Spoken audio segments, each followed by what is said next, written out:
नमस्ते दोस्तों, कैसे हो आप सब। फिर से स्वागत है आपका। क्या आपने कभी सोचा है कि कुछ लोग ऐसे काम करते हैं जो हर किसी के बस की बात नहीं होती। आज हम उन्हीं में से एक काम की कहानी सुनने जा रहे हैं। ये कहानी है उन बहादुर लोगों की जो 1000 फीट गहराई तक समुंदर के अंदर जाकर पाइप ठीक करते हैं। इन पाइप से ही हमारे घरों तक तेल और इंटरनेट पहुंचता है। सोचो कितना मुश्किल और डरावना काम है ये। अब कहानी शुरू होती है स्कॉटलैंड से। सबसे पहले हम क्रिस से मिलते हैं।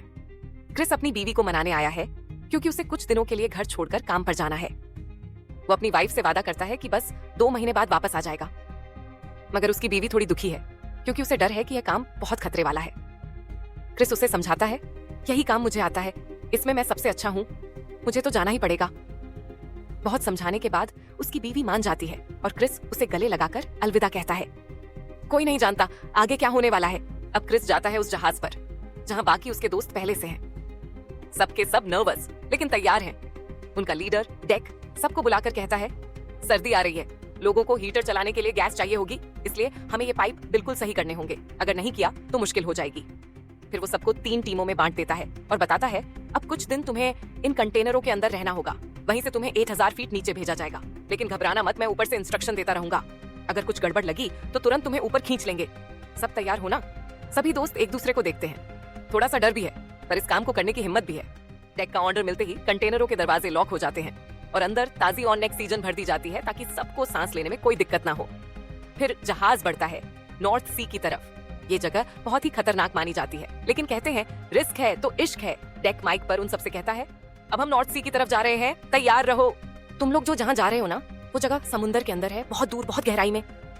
वहाँ सिर्फ अंधेरा, ठंडी में ठंडा पानी और डरावनी शार्क्स घूम रही होंगी। सोचो चारों तरफ बिल्कुल सन्नाटा, इसीलिए जितना जल्दी हो सके काम पूरा करके ऊपर आ जाना। डेक जो हमारी टीम का लीडर है, एक जरूरी बात बताता है, जब ऊपर आओ तो सीधे मत आना, थोड़ा थोड़ा करके आना, वरना तुम्हारे शरीर को खतरा हो सकता है। अगर जल्दीबाजी की तो अंदर से सब कुछ गड़बड़ हो जाएगा। ये मेरी चेतावनी है। अब थोड़ा मस्ती भी चलती रहती है टीम में। डेक हंसी ठिठोली करता है डंकिन से, डंकिन तुम तो बूढ़े हो गए हो, मेरी बात ज्यादा ध्यान से सुनो। डंकिन भी मुस्कुराता है, हम दोनों तो एक ही उम्र के हैं भाई, इन दोनों की दोस्ती पुरानी है, इसलिए आपस में मस्ती करते रहते हैं। वहीं डेल नाम का एक डाइवर है, वो अकेले एक्सरसाइज कर रहा है। उसे काम पर जाने से पहले शांति में रहना अच्छा लगता है, ऐसे उसे एकाग्रता मिलती है। अब डिनर का टाइम हो गया है, सब साथ बैठकर खाना खाते हैं। डंकिन अपने पुराने किस्से सुनाता है, जब मैं पहली बार नीचे गया था बहुत डर गया था, इतना अंधेरा, कुछ दिखता ही नहीं था। अब वही अंधेरा मुझे अच्छा लगता है, बड़ा शांत लगता है। सुनकर सब मुस्कुरा देते हैं। शिप की रफ्तार अब तेज हो गई है। अंदर क्रिस अपनी बीवी की वीडियो देखता है, उसे देखकर खुश भी होता है और थोड़ा भावुक भी। डंकिन के बारे में सबको पता चल जाता है कि शायद अब यह उसकी आखिरी डाइव हो। कंपनी कह रही है अब बस करो, उम्र हो गई है। पर डंकिन कहता है मुझे अभी 10 साल और काम करना है। ये सुनकर क्रिस को बुरा लगता है। वो डंकिन से कहता है, अगर दिल कहता है काम करो तो जरूर करो। डेल सोच में डूबा है, शायद एक दिन नई मशीनें आ जाएंगी, तब हमें ये सब काम छोड़ना ही पड़ेगा। कुछ दिनों के बाद शिप अपनी मंजिल पर पहुंच जाती है। बाहर बहुत बड़ा तूफान चल रहा है। शिप को एकदम अपनी जगह लॉक कर दिया गया है, चाहे जितना भी तूफान आए शिप हिलेगी नहीं। अब डेक फिर से सबको बुलाता है, तैयार हो जाओ, अब वक्त आ गया नीचे जाने का। तीनों डाइवर डंकिन, क्रिस और डेल तैयार हो जाते हैं। डंकिन सबको याद दिलाता है, चाकू, कंपास और टॉर्च जरूर ले लेना, ये सब तुम्हारी जान से भी ज्यादा जरूरी है। अब डाइव शुरू होती है। सभी अपनी खास वेल, एक छोटा सा रेल जैसा केबिन जिसमें पूरी तरह से हवा बंद रहती है, उसमें बैठ जाते हैं। ये वेल उन्हें 400 फीट नीचे ले जाएगी, बाकी गहराई खुद तय करनी होगी। वेल एक मोटी वायर में बंधी होती है। अब सब नीचे जा रहे हैं और समुंदर के भीतर बहुत जोर का तूफान है, जिससे वेल कभी इधर कभी उधर झूल रही है। क्रिस का दिल घबराने लगता है। वो सोचता है, हिम्मत रखो, सब ठीक रहेगा। अब डंकिन को कुछ अजीब सा एहसास होता है।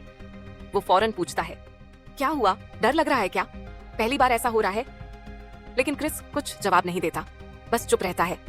शायद वो घबराया, थोड़ा दुखी भी। अब उनकी वेल कैबिन का क्या समुंदर के अंदर 400 फीट पर जाकर बीच रास्ते में ही रुक जाती है, लटक जाती है, जैसे झूला हिल रहा हो। मतलब अब उन्हें खुद और नीचे जाना होगा। ऊपर से डेक लीडर का ऑर्डर आता है, अब नीचे उतरना होगा। डंकिन सबसे पहले डेल को भेजता है। डेल को एक जबरदस्त हाईटेक हेलमेट पहनाया गया है जिसमें केबल लगी है ताकि डेल का सबके साथ कनेक्शन बना रहे। डेल नीचे जाता है, लेकिन दोस्तों वहां बहुत गहरा अंधेरा है, इतना अंधेरा कि उसके सामने खड़ा क्रिस भी दिख नहीं रहा। ऐसा डरावना समुंदर सिर्फ फिल्मों में नहीं, असल में भी दिख सकता है। अब दोनों मिलकर पाइप ठीक करने लगते हैं। 20 मिनट तक सब कुछ चल रहा था, तभी ऊपर शिप पर अचानक डायमेंशन सिस्टम फेल हो जाता है। इससे शिप हिलने लगती है, जो बहुत खतरे की बात है। डेक डर जाता है, फौरन आदेश देता है, सबको ऊपर बुलाओ। डंकिन मैसेज भेजता है। डेल जल्दी से सब छोड़कर ऊपर चढ़ने लगता है, लेकिन क्रिस पाइप के नीचे फंस जाता है। वो बार बार कोशिश करता है कि ऊपर आ जाए, पर फंसा ही रह जाता है। डेल उसे जोर जोर से आवाज लगाता है, क्रिस जल्दी ऊपर आओ, बहुत कम टाइम है। क्रिस घबराया सोचता है, मैं फंस गया हूं, अब क्या करूं। डेल उसकी मदद करता है, उसकी वायर ऊपर से हटाने की कोशिश करता है। क्रिस भी ऊपर आने लगता है, लेकिन तभी उसकी वायर उसी पाइप में अटक जाती है जिसे वो ठीक करने गए थे। अब क्रिस बहुत डर जाता है, उसके दिल की धड़कन तेज हो जाती है। क्या मैं हमेशा यहीं रह जाऊंगा? डेल समझ जाता है, अब हालात वाकई मुश्किल हो गए हैं। डेल शांत होकर क्रिस को समझाता है, घबराओ मत, सुनो, तुम्हारी वायर कभी भी टूट सकती है। जैसे ही टूटे अपने हेलमेट का बेल आउट ऑन करना, इससे तुम्हें 15 मिनट की और ऑक्सीजन मिलेगी। सबसे जरूरी बात, वहीं रुके रहना, मैं तुम्हें ढूंढ लूंगा। उधर शिप पर सब घबराए बैठे सोच रहे, ये सिस्टम आखिर कैसे फेल हो गया? हमने तो कई बार चेक किया था। तभी नीचे क्रिस की वायर टूट जाती है। अब तो कहानी में असली थ्रिल आ जाता है। क्रिस डर से कांप रहा है, जैसे कोई बुरे सपने में हो इंसान है ना, उसे भी डर लगना स्वाभाविक है। डेल अब ऊपर आ चुका है, उसके चेहरे पर अपने दोस्त को खोने का डर है, आंखों में आंसू, दिल बेचैन। डंकिन फौरन डेक को बताता है, हमें कुछ करना ही होगा। डेक जोर से कहता है, कैप्टन फौरन एंकर डालो, मैं अपने दोस्त को ऐसे मरने नहीं दे सकता। पर कैप्टन मना करता है, सर ये नॉर्थ सी है, नीचे लाखों करोड़ों की पाइप बिछी हैं। अगर हमने एंकर डाला तो सब खराब हो सकता है, कंपनी हमें डांटेगी। डेक उलझन में पड़ जाता है। नीचे जब क्रिस की वायर टूटती है तो उसे जोर का झटका लगता है और वो थोड़ी दूर छिटक जाता है। अब उसे उस खास पोल बॉक्स तक पहुंचना है जो पाइप को बड़ी मछलियों से बचाता है। बस अब उसे अपनी हिम्मत और अक्ल से वहां पहुंचना है। बीच सबकी सांसें अटकी हैं। क्रिस अब नीचे समुंदर के अंदर फंसा था, गहरा अंधेरा था, आसपास कोई नहीं। अगर वो यहां हार गया तो हमेशा के लिए खो जाएगा, कोई भी उसे ढूंढ नहीं पाएगा। लेकिन बच्चों, जो काम बोलने में आसान लगता है वो असली में करना कितना मुश्किल होता है। क्रिस पूरी ताकत से कोशिश करता रहा, मुझे ऊपर जाना ही है, मुझे हार नहीं माननी। अब उसकी ऑक्सीजन भी खत्म होने को थी। याद है ना, उसके हेलमेट में बस 15 मिनट की ही ऑक्सीजन बची थी। समुंदर के ऊपर शिप पर एक ऑपरेटर ने कहा, मैं डायनामिक पोजीशन सिस्टम मैन्युअली ठीक कर सकती हूँ। डक लीडर ने फौरन बोला, ठीक करो। डेल से कहा गया, कुछ देर रुको, क्योंकि तुम अभी नीचे से आए हो, दोबारा जाओगे तो खतरा हो सकता है। नीचे क्रिस अभी भी लड़ रहा था। उसने एक फ्लेयर,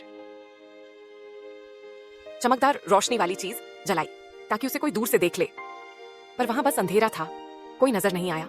अब क्रिस खुद सोचने लगा, मुझे कैसे भी निकलना होगा, वरना मैं और गहराई में चला जाऊंगा, फिर कभी वापस नहीं आ पाऊंगा। उसके हाथ पैर बहुत थक चुके थे, ऑक्सीजन भी बहुत कम थी, इतनी कम कि तैरना भी मुश्किल हो रहा था। पर क्रिस ने खुद को हिम्मत दी, मैं हार नहीं मानूंगा, मैंने अपनी बीवी से वादा किया था, मैं वापस घर आऊंगा, हमें साथ में क्रिसमस मनाना है। काफी मेहनत के बाद आखिरकार क्रिस उस मैन पोल तक पहुंच गया। ये उसका पहला छोटा जीत था जो शायद उसकी जान बचा सकता था। लेकिन जैसे ही वो वहां पहुंचा, उसकी आंखें बंद होने लगीं, वो बेहोश सा होने लगा। कारण, उसकी ऑक्सीजन अब बिल्कुल खत्म हो चुकी थी। क्रिस की आंखों में आंसू आ गए। क्या मैं वादा पूरा कर पाऊंगा? ऊपर शिप पर सिस्टम फिक्स हो जाता है। अब शिप वापस क्रिस के बिल्कुल ऊपर आ जाती है। इस बीच डंकिन डेक से कहता है, याद है पिछले साल भी ऐसा ही हुआ था, एक डाइवर खो गया था, कंपनी ने खोज भी बंद कर दी थी, उसकी मां को सिर्फ उसका एक डिब्बा ही मिला। इस बार ये गलती नहीं दोहरानी चाहिए। डेक वादा करता है, मैं पूरी कोशिश करूंगा। फिर एक रोबोट नीचे भेजा जाता है। वह पूरी कोशिश करता है क्रिस को ढूंढने की, लेकिन क्रिस कहीं नहीं दिखता। अब सब ऊपर देख रहे हैं और डेक देखता है कि क्रिस अपनी आखिरी सांसें गिन रहा है। जब डेक को लगा कि रोबोट से क्रिस को नहीं निकाला जा सकता, तो उसने खुद रोबोट को हाथ से चलाया। धीरे धीरे रोबोट को क्रिस के पास ले गया ताकि वह उसे ऊपर ला सके। लेकिन चाहे कितनी भी कोशिश कर लो, क्रिस ऊपर नहीं आ पा रहा था। डेक सोच में पड़ गया, आखिर वजह क्या है? थोड़ी देर बाद पता चला, क्रिस ने खुद को उस मैनोपोली से बांध लिया था। क्यों? उसका डर था, अगर मैं बेहोश हो जाऊं या मर जाऊं तो मेरा शरीर कम से कम यहीं रहे। ताकि मेरी बीवी मुझे एक बार देख सके। ये सुनते ही डेक की आंखों में एक अलग इज्जत आ गई। क्या हिम्मत है यार इस लड़के में। डेक फौरन चिल्लाता है, डेल जल्दी नीचे जाओ, उसे ऊपर लाओ। ऑर्डर मिलते ही डेल बिना देर किए नीचे उतर जाता है। अब दिक्कत ये थी कि क्रिस का शरीर बहुत भारी हो गया था।